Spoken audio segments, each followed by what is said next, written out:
सार exclusive interview. नमस्कार, new 21 के सभी दर्शकों का हमारे विशेष कार्यक्रम सार में स्वागत है। नमस्कार, आप देख रहे हैं हमारा विशेष कार्यक्रम सार। न्यूज़ 21 के सभी दर्शकों का बहुत बहुत स्वागत, अभिनंदन। आज हमारे साथ हमारे इस खास कार्यक्रम की मेहमान है रेणु कक्कड़। जी हाँ, वो रेणु कक्कड़ जो समाज में एक अलग मिसाल है, जो समाज में एक समाज सेविका नहीं, समाज को साथ लेकर के कैसे चलें, उस शख्सियत से बात करेंगे। साथ साथ आपको बताता चलूं, रेणु कक्कड़ वो शख्सियत है जिन्होंने महिलाओं को एक नए रूप में पेश किया है, या ये कहा जाए कि महिलाओं के लिए एक नई मिसाल पेश करते हैं। अपने आप को ऐसा पेश किया है कि महिलाएं उनके आदर्श के रूप में उन्हें स्वीकार कर रही है। आखिर क्या है रेणु कक्कड़ की खासियत, कौन है रेणु कक्कड़, सीधे उनसे बात करते हैं, सीधे ले चलते हैं। रेणु जी, आपका स्वागत है हमारे इस खास कार्यक्रम सार में। नमस्कार मेरा सभी को। मैं रेणु कक्कड़ जयपुर से हूँ और मुझे बहुत खुशी है और मैं तहे दिल से आपका धन्यवाद करती हूँ। आपने मुझे ये सब पेश करने के लिए, बताने के लिए मंच दिया है, तो सभी का तहे दिल से धन्यवाद। साथ ही हमारे साथ हमारी सह एंकर दीपशिखा भी साथ है। दीपशिखा, आपका भी स्वागत है सार कार्यक्रम। नमस्कार रेणु जी, सबसे पहला मेरा आपसे सीधा सीधा हम सवाल पे आते हैं। किस रेणु कक्कड़ से मेरी बात हो रही है? एक समाज सेविका, एक माँ, एक गृहिणी, एक पत्नी, या एक राष्ट्र की वो महिला जो कुछ नया करने का दम भरती है? हाँ, अच्छा सवाल पूछा है आपने। मुझे खुद को बताते हुए भी आज गर्व होता है कि रेणु कक्कड़ कुछ भी नहीं थी, एक आम गृहिणी थी। और एक ऐसा समय था कि मैं खुद को इतना कमतर समझती थी कि मैं ना जॉब करती हूँ, ना मैंने कुछ सीखा है, कि जैसे एक महिला अपने सपनों को मार करके अपने घर के प्रति समर्पित हो जाती है, तो मुझे लग रहा था कि मेरी कोई पहचान नहीं है। लेकिन हाँ, अगर आपकी इच्छा शक्ति मजबूत हो तो उससे आपको कुछ कर गुजरने की अंदर से ही उठती है कि मैं कुछ भी कर सकती हूँ। और सबसे बड़ा मुझे ये बताते हुए बहुत खुशी हो रही है कि एक एज में जब महिलाएं कहती हैं कि अब क्या करना है, कि अब तो हमारी उम्र बीत गई है, कि हमने कॉलेज लाइफ में कुछ नहीं किया, हमने अपनी यंग एज में कुछ नहीं किया है, हम तो जीना जानते ही नहीं हैं, हम कैसे सपने पूरे कर सकते हैं। क्योंकि हमारे समाज में महिलाओं को ऐसे ही देखा जाता है कि उनको अपने सपने पूरे करने की आज़ादी, अब तो खैर चेंज आ गया, पहले तो नहीं थी। तो मेरा मानना है कि मैंने उस समय में शुरू किया है कि जब महिलाएं ये सोचती हैं कि अब मुझे घर पे रह करके रेस्ट करना है, और मैंने उस उम्र में अपने लिए जीना सीखा है। दीपशिखा, आप मेरे साथ हैं। आप क्या सोचती हैं एक महिला होके? वो कौन सा सवाल आपके जहन में जो आप रेणु जी से जानना चाहेंगे हमारे दर्शकों के लिए? हेलो मैम, शुक्रिया। ये बताइए, जैसे कि एक आप मतलब घरेलू महिला थी, जैसे कि मैं भी थी, तो आपने ये मतलब किन परेशानियों का सामना किया, कैसे इस जगह तक पहुंची, किस मकाम पे तक पहुंची, कैसे हासिल किया, किन परेशानियों का आपने सामना किया, और आपने मतलब 50 साल होने के बाद आपने ये काम स्टार्ट किया? बहुत अच्छा सवाल पूछा है आपने, क्योंकि इसका सवाल तो पूरे महिला समाज को चाहिए, पूरे देश को ही चाहिए लगभग। क्योंकि एक ऐसी एज आती है जब बच्चे युवा हो जाते हैं, वो कहीं ना कहीं अपने करियर के प्रति इतना बिजी हो जाते हैं कि उनको लगता है कि अब पेरेंट्स की फालतू सी बातों का कौन जवाब देगा। तो बच्चों के पास बैठोगे तो बच्चों को, या तो पढ़ने वालों को पढ़ाई से फुर्सत नहीं है, जो खाली है उनको तो वैसे ही फुर्सत नहीं है मोबाइल से।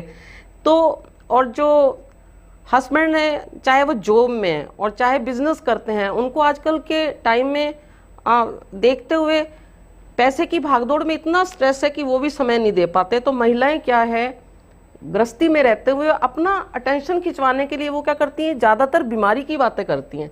उनको लगता है ऐसे तो मेरे को कोई, मेरे पे ध्यान नहीं दे रहे हैं, मुझसे बात नहीं करते हैं, तो महिला को लगता है कि मेरे शरीर में ऐसा हो रहा है, मेरे यहाँ दर्द हो रहा है, मेरे को ऐसा कुछ बीमारी हो रही है। यहाँ बीच में रोकना चाहूँगा। हाँ जी।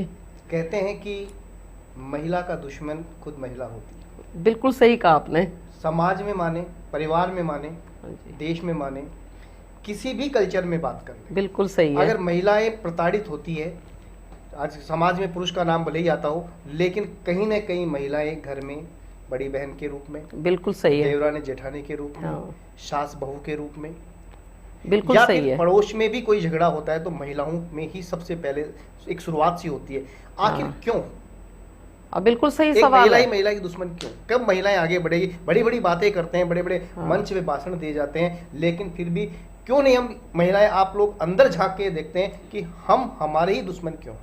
नहीं, मेरा तो इसका कहना आंसर ही अलग है। जी, बताइए। क्योंकि महिला की दुश्मन तो बाद में है, पहले वो स्वयं महिला ही अपनी दुश्मन है। बात वही, मैं वही क्योंकि- कहना चाह रहा हूँ। हाँ, मैं बिल्कुल, बात बिल्कुल। वही आपके बात रख रहा हूँ कि आखिर क्यों एक महिला ही महिला क्योंकि स्वयं महिला भी तो महिला है। नहीं, वो वो भी किसी की देवरानी हाँ। है, किसी की जेठानी है, किसी की बहू है, किसी की पत्नी है। वो खुद ही जैसे आज मैं ही हूँ, अगर मेरे अंदर इच्छा शक्ति खत्म हो गई, मैं खुद ही ऊपर उठना नहीं चाहूंगी, तो हर महिला क्या, आप देखते हैं घर का कोई भी इंसान, इवन कि अब तो सर्वेंट भी आप पर हावी हो जाएगा। आपको अंदर की शक्ति चाहिए कि आप क्या करना चाहते हैं, है ना। तो पहले आपको स्वयं को उठाना पड़ेगा, आपको खुद को देखना है कि मैं पहले, मेरा मानना है कि आपको पहले नहीं आप, लगता है कि एक दिखावे की लाइफ, एक दिखावे का जीवन कहीं ना बिल्कुल बिल्कुल उसी वजह से तो ये सब हो रहा है। क्योंकि घर में अगर एक बहू कमाने वाली आ गई है ना, उसको लगता है कि मैं जॉब करती हूँ, और एक बहू घर में रहती है, तो उसको ये डिप्रेशन नेचुरल में आ जाता है कि हाँ, इसलिए इसकी पूछ है कि ये पैसे कमा के ला रही है, इसलिए इसके हस्बैंड इसको चाहते हैं, इसलिए इसको मतलब ससुराल वाले प्यार करते। चुने हुए इंग्रेडिएंट्स और फाइनेस्ट ग्रेडिंग से बनते हैं लाजवाब टेस्टी मसाले, राजेश मसाले। क्या चटपटा है राजेश मसाला, ट्राई करिए। अच्छा, राजेश। ब्रेक के बाद एक बार फिर से आपका स्वागत है। मैम, जैसे लोग कहते हैं कि आप 20 साल पहले भी वैसे ही थी, अब भी वैसे ही हो, क्या है आपकी ब्यूटी का राज? हाँ, ये मुझे सवाल ही बड़ा अच्छा लग रहा है। ये तो बताना भी जरूरी है, क्योंकि मेरा मानना है कि देखो, कहीं ना कहीं रेणु मैम, लगता है कि दीप शिखा भी आपकी खूबसूरती से जल रही है।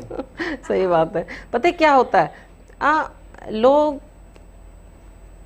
अपना शरीर का ध्यान लोग रखते हैं, है ना। शरीर के लिए क्या करते हैं, हम सुबह उठते हैं, मेडिटेशन करेंगे, एक्सरसाइज करेंगे, बहुत अच्छा सा खाना खाएंगे। आजकल तो लोगों को बहुत मोबाइलों पे सीखने को मिल रहा है कि हेल्दी डाइट लो, है ना, अपन डाइट का ध्यान रखें। लेकिन आपकी इनर ब्यूटी क्या है, आपको सुंदर कौन बनाता है, ये अभी तक महिलाएं तो खैर जानना ही नहीं चाहती हैं। क्योंकि उनको ज़्यादातर स्ट्रेस की बातें ही आती हैं कि अब बच्चे मेरे पढ़ाई नहीं करते हैं, है ना, आज काम सीधे वाली शब्दों में मियाँ अगर मैं कहूँ तो सिर्फ जो मेकअप के प्रसाधन है, सौंदर्य के हाँ, प्रसाधन है, उन्हीं में अपनी सुंदरता। कि मैं इसलिए सुंदर नहीं हूँ कि मैं तो पार्लर पे जा नहीं पाती हूँ, मैं ऐसे नहीं कर सकती हूँ, है ना, मैं। लेकिन लोग ये भूल गए हैं कि असली सुंदरता क्या है। वो मैं आज आपको दीपशिखा जरूर से बताना चाहूँगी। जब हम खाने में अच्छा भोजन खाते हैं, है ना, एक्सरसाइज करते हैं, लेकिन आप अंदर से अपनी सोच को इतना सुंदर बनाइए कि उसका ग्लो आपके चेहरे पे आ जाए। क्योंकि आप सोचो कि ईश्वर ने मुझे, है ना, इस घर का निमित्त बनाया है कि मैं सबकी सेवा कर सकती हूँ, मैं कितनी सक्षम हूँ, मेरे हाथ पैर स्वस्थ हैं। मतलब अपने अंदर की अंदर ताकत, की- अपनी क्वालिटी को हाँ, समझे महिला। बिल्कुल। इतनी खुशी होनी चाहिए आपको कि आप इस घर की सेवादारी हैं, निमित्त हैं, है ना। ईश्वर ने आपको कितनी बड़ी सेवा दी है कि आप बच्चों का लालन पालन कर रही हैं, आप इतना अच्छा खाना बनाती हैं, आप इतना अच्छा घर रखती हैं। आपको इतना कॉन्फिडेंस होना चाहिए कि मैं कितनी, मतलब मैं जगत अम्बा हूँ, मैं देवी स्वरूप हूँ। अपने आप को दुर्गा शक्ति के रूप में देखें, आप उस मूर्ति को देखिए, रेणु जी, कितना मुस्कुराती हैं जितनी वो। उपाधियां दी जाए, जितने नाम दिए जाए, जितने पद दिए जाए, कम पड़ते हैं। फिर भी क्यों समाज में रिश्ते दरक रहे हैं, फिर भी क्यों समाज विघटन की स्थिति पे आ गया है? क्या महिलाएं जिम्मेदारी नहीं निभा पा रही हैं? बिल्कुल। क्यों गैप बच्चों में और माँ बाप में? क्यों बच्चे माँ बाप से दूर हो रहे हैं? क्यों माँ बाप बच्चों से दूर है? क्या महिला इसकी वजह? नहीं, ये क्या कारण मानती हैं? एक कारण आपने है ही इतना नहीं इसमें। लाइफ में 50 साल बिल्कुल। की कड़ी मेहनत के बाद आप एक नए स्ट्रगल करके आप यहाँ पहुंच रही हैं। 50 साल की बहुत जहाँ लोग दम तोड़ देते हैं, या ये कहा हाँ, जाए बिल्कुल। जहाँ ख्वाहिशें दम तोड़ देती है 50 साल में, उसके बाद आपने एक नई शुरुआत की है, एक नया संबल, एक नया संदेश समाज को दिया है। इस मामले में आप क्या कहेंगे, क्यों टूट रहे हैं रिश्ते? मेरा ये मानना है कि आज की दुनिया में लोग पैसे को ही अहमियत देते हैं। पैसे की भागदौड़ में लोग अंधे हुए पड़े हैं, लोग भागते हैं, तो रिश्ते के अपने आप पीछे छूट जाते हैं। और जब आप मन आत्मा से ये देखोगे ना कि हमें पैसा कमा करके भी नहीं, क्या आत्मा करना है। कहाँ माने मैम? जब एक पिता को बेटा मोबाइल पे श्रद्धांजलि देता है दाह संस्कार की, कहाँ है आत्मा फिर? क्या कहें, क्यों ऐसे हालात बनते जा रहे समाज में? जो समाज कभी एक संगठित समाज था, जब हम एक संयुक्त परिवार में रहते थे, परिवार टूट गए, परिवार में बच्चे माँ बाप के साथ रहना नहीं चाहते, माँ बाप बच्चों के साथ इन्वॉल्व नहीं, वृद्धाश्रम भेजे जा रहे हैं। ऐसी स्थिति क्यों? कहा जाता है कि एक महिला भी इसके पीछे एक बहुत बड़ा कारण है। आप क्या मानते हैं, आपका क्या कहना है? नहीं, मेरा अलग तरह का जवाब है, क्योंकि ये कोई नई बात नहीं है, ये बात है संस्कारों की। जी। अब जब एक पिता वृद्ध हो जाता है तो उसको लगता है, माँ बाप को लगता है कि बच्चे मेरी सार संभाल नहीं कर रहे, बच्चे मुझे पूछ नहीं रहे हैं। लेकिन आपके संस्कार क्या हैं? जब हम बच्चे को पालते हैं तो उसको कुछ ऐसे सामाजिक संस्थाओं में, कुछ खुद की इच्छाओं को मारते हुए हम, अब जब मैंने बच्चों को पाला है तो मैंने मतलब मैं खुद अपने मन से बता रही हूँ कि मैंने 50 साल तक कोई ब्यूटी पार्लर नहीं देखा। मुझे ये नहीं पता, लोग कहते हैं ये पेडिक्योर होता है, मैनिक्योर, फेशियल, तो मुझे लगता था अभी मैं पैसे बच्चों की पढ़ाई में लगाऊं, खुद पे लगाऊं, या मुझे टाइम नहीं है, मेरा बेटा स्कूल से आने वाला है। मुझे इतनी खुशी होती थी काम करके कि मैं देखती थी कि मैं बाहर जाती हूँ तो लोग मुझे कहते थे कि आप बड़े अच्छे लगते हो, क्योंकि इसके हम स्वयं ही जिम्मेदार हैं। जब हम दूसरी कल्चर में भागते हैं जी। है ना, हम पैसे के पीछे भाग रहे हैं कि हमें बहुत सारे कपड़े खरीदने हैं, हमें बाहर जाना है, हमें बहुत सारे क्लब्स ज्वाइन करने हैं, तो बच्चे इग्नोर होते हैं। तो बच्चे क्या फ्रस्ट्रेट होकर के वो दूसरा तरीका अपनाते हैं, वो मोबाइल लेकर के बैठते हैं। आपको संस्कार उनको ऐसे देने हैं कि उनको आप एक समय का टाइम टेबल बनाओ, उनसे बात करो, उनसे हेल्दी बात करो। संस्कारों की कमी कहें या फिर हाँ बिल्कुल, मोबाइल की वजह माने या फिर व्यस्त जीवन शैली माने, कोई तो कारण है जो रिश्तों में कहीं ना कहीं कड़वाहट पैदा करता है या रिश्तों में दूरियां पैदा करता है। हमारे साथ रेणु कक्कड़ जुड़ी हुई हैं। अगला सवाल फिर करेंगे, लेकिन एक ब्रेक के बाद। चुने हुए इंग्रेडिएंट्स और फाइनेस्ट ग्रेडिंग से बनते हैं लाजवाब टेस्टी मसाले, राजेश मसाले।